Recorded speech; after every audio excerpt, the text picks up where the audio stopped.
Hello,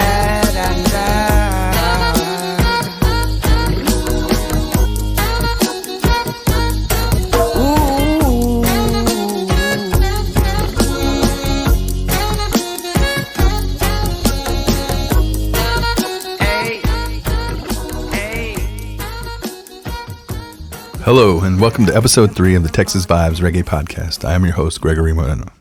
Last week, I touched on some more Austin reggae with Lion Heights and Mo Montsarrat. I wanted to continue on that note with some more from those guys. Last week, the Contrabandits and Lion Heights smashed to a huge crowd over at Stay Gold. Big thanks to everyone for coming out. We plan on doing it again soon. Let's kick this thing off with a track from the Contrabandits.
That was the Contrabandits with Move Your Body.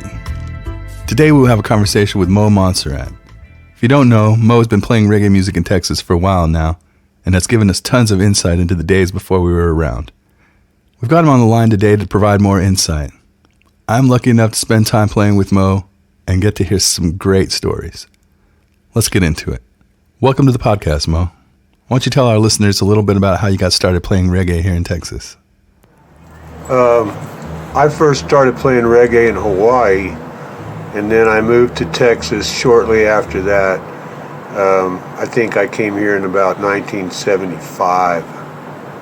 And first band I played in was a rock band, but we released a reggae single of Twist and Shout. We were called Gypsy Eyes. And then after that, we formed the Lotions, which was the first reggae band in the entire Southwest. And we were together for, I guess, about 7 or 8 years. And that was the first reggae band around here. And people didn't really know what reggae was till we came around. Right on. You once told me about playing and opening for some of the greats and how reggae wasn't yet huge here. How did that go? We had a pretty good following almost immediately when we came out here, and so a lot of times we would get hired to tour with or open for Jamaican artists who were really a lot bigger than we were, but the local population around here did not know who they were, but they knew who the Lotions were. So Peter Tosh and Toots and Third World and I don't know, just named just about anybody that was touring back then. Whenever they came, Jimmy Cliff, when they came here, they would have the Lotions open to guarantee that they would have a crowd. Now, after a while, that didn't happen every time because the people got to know who they were. They became educated, as to who was who. And but at first, they had to have us in order to draw a crowd. All right. Okay. What were some of the venues that were around that were reggae friendly then? Well, back then we played a lot of different venues all over town. We played Soap Creek, which was out off Bee Caves Road, and we played Liberty Lunch, and we played at Steamboat Springs, which was on 6th Street. We even played at Antone some. Played at the Rome Inn. We played everywhere. We played the Split Rail. There was a lot of places that were reggae friendly because we brought in a lot of money, That's marvelous. Well, here's another track for you featuring Mo.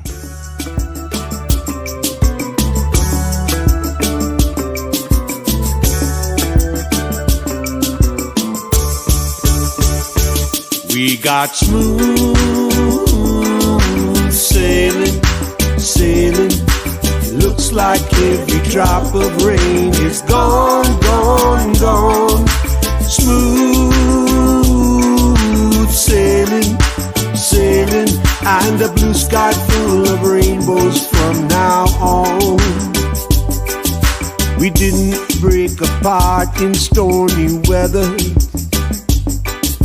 We didn't run aground like others do. Now we're not afraid when storm clouds gather. We got the kind of love to see us through. And we got smooth sailing. Looks like every drop of rain is gone. Smooth sailing, and a blue sky full of rainbows from now on. We found each other's arms in troubled waters. Found that that's the safest place to go. From now on we can laugh at troubled waters, 'cause the roughest storms seem to make love grow. We got smooth sailing. Looks like every drop of rain is gone. Smooth sailing, and a blue sky full of rainbows from now on.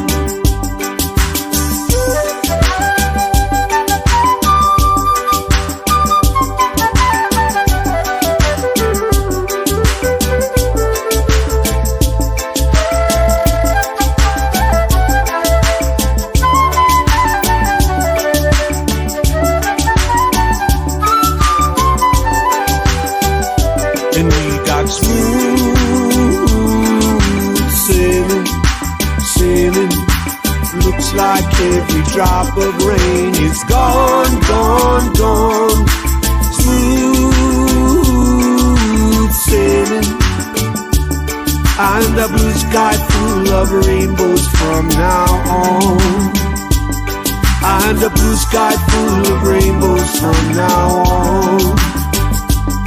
And a blue sky full of rainbows from now on.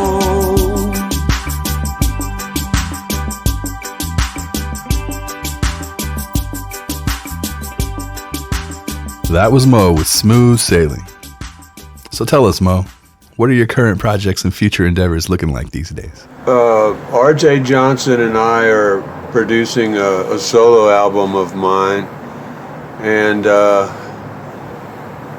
we're right in the middle of that. We've got most of the tracks recorded. We just got to do some mixing and some stuff like that. So that's coming. And I'm recording an R&B and rocks, kind of swamp rock record up in Memphis, Tennessee, in Clarksdale, Mississippi, with some old friends of mine and some pretty famous people as well. And I'll have to tell you more about that later on. Thanks for joining us today, Mo. We are grateful to have a figure like you in our community. Well, you're more than welcome, and you can ask me back anytime, and it's always a pleasure to perform with you, Greg. So, next up, we're going to talk with Jeremy Carlson from the mighty Lion Heights. But first, here's a track from Lion Heights. Check it out.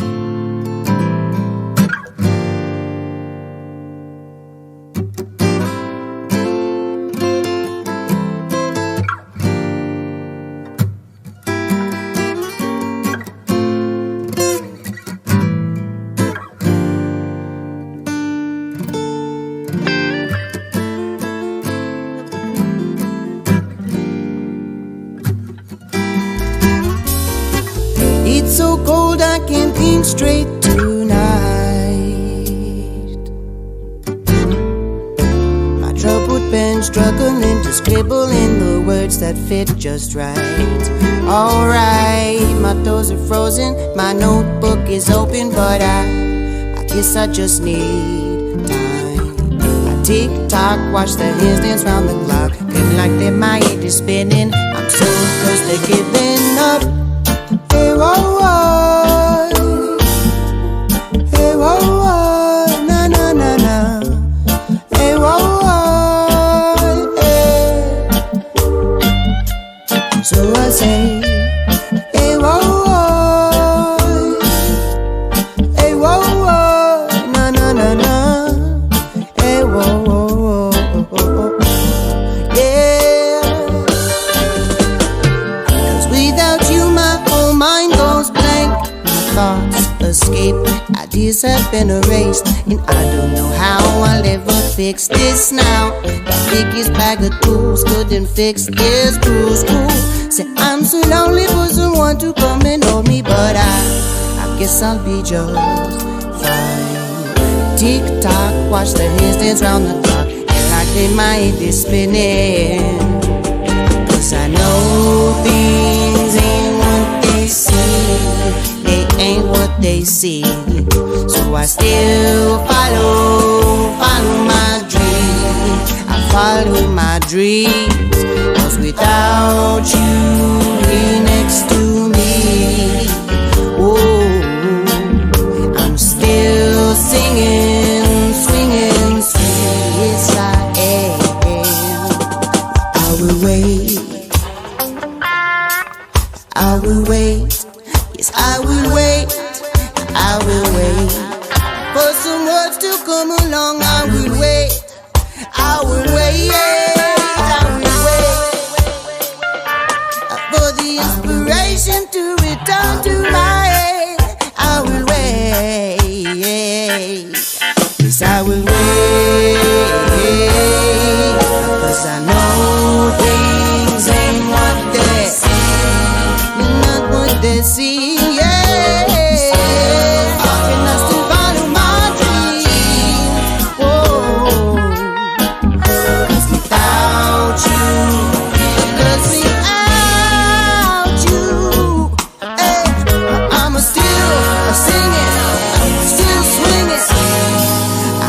sing is sweet.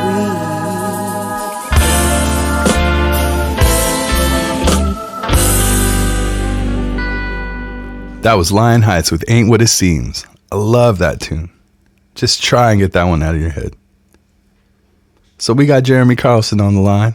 Welcome to Texas Vibes Reggae Podcast, Jeremy. So glad you could join us.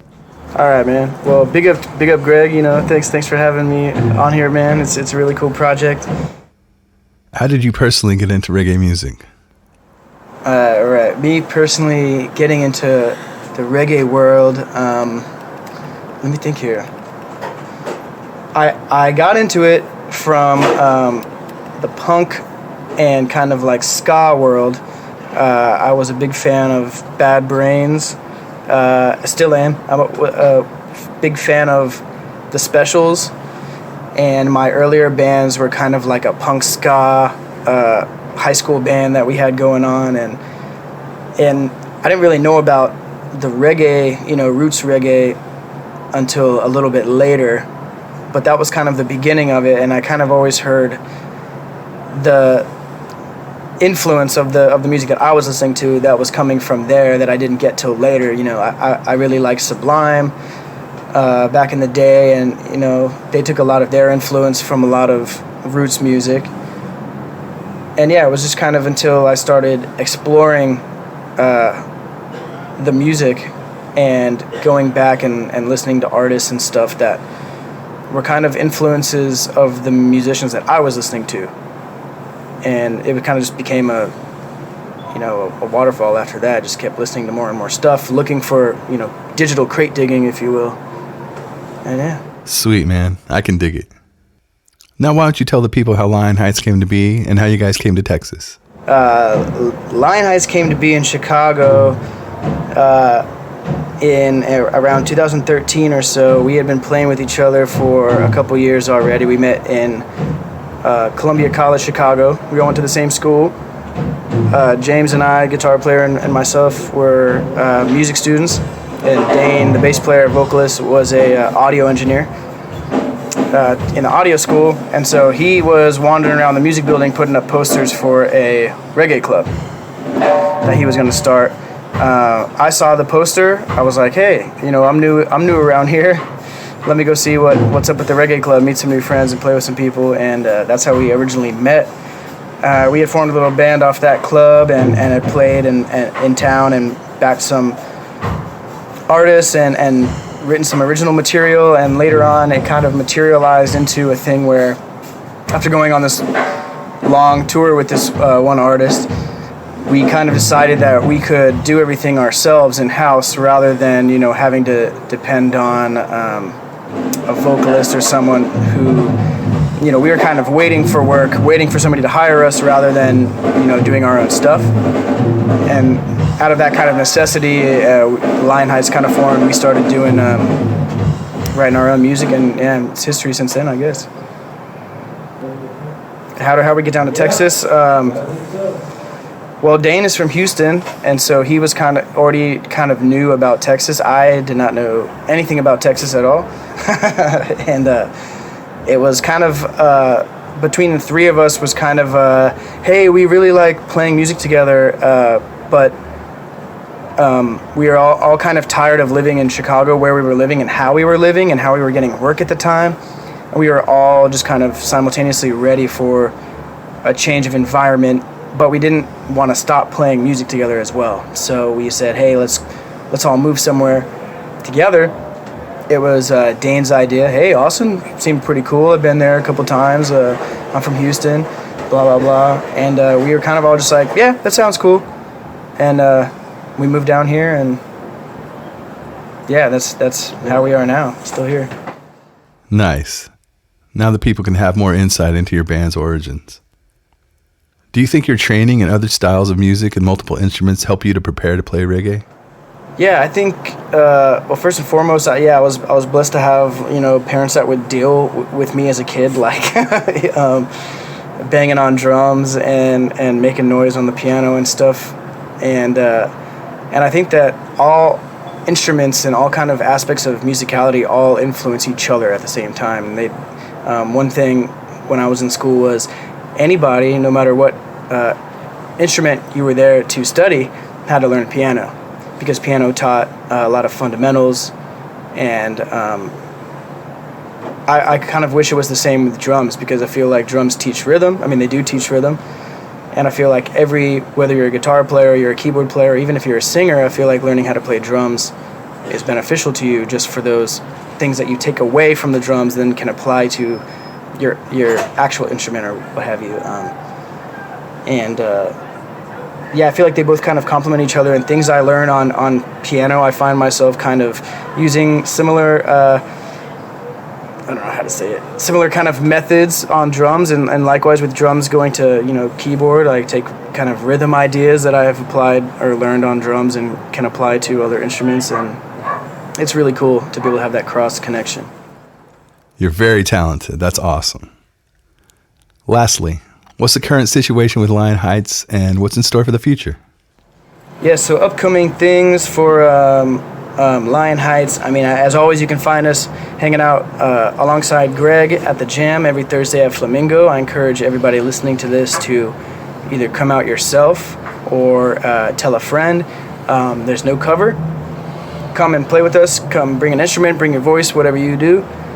Otherwise, besides that, we're going to be celebrating Bob Marley's birthday at Sahara Lounge on Saturday, February 1st. We're going to be there hanging out with Roots from the Clay from Houston and Isistrin from right here in town. And after that, Dana and I are going to be going to Jamaica for a little bit. We're going to be hanging out there. I'll be there for 2 weeks. He's going to be there for about the whole month. So looking forward to that. And then, yeah, we'll have more shows to come as the year continues on. Big thanks to Jeremy and Mo for joining us this week. Love you guys. And big thanks to those of you out there continuing to support this podcast and reggae music in Texas. Blessings and guidance, y'all.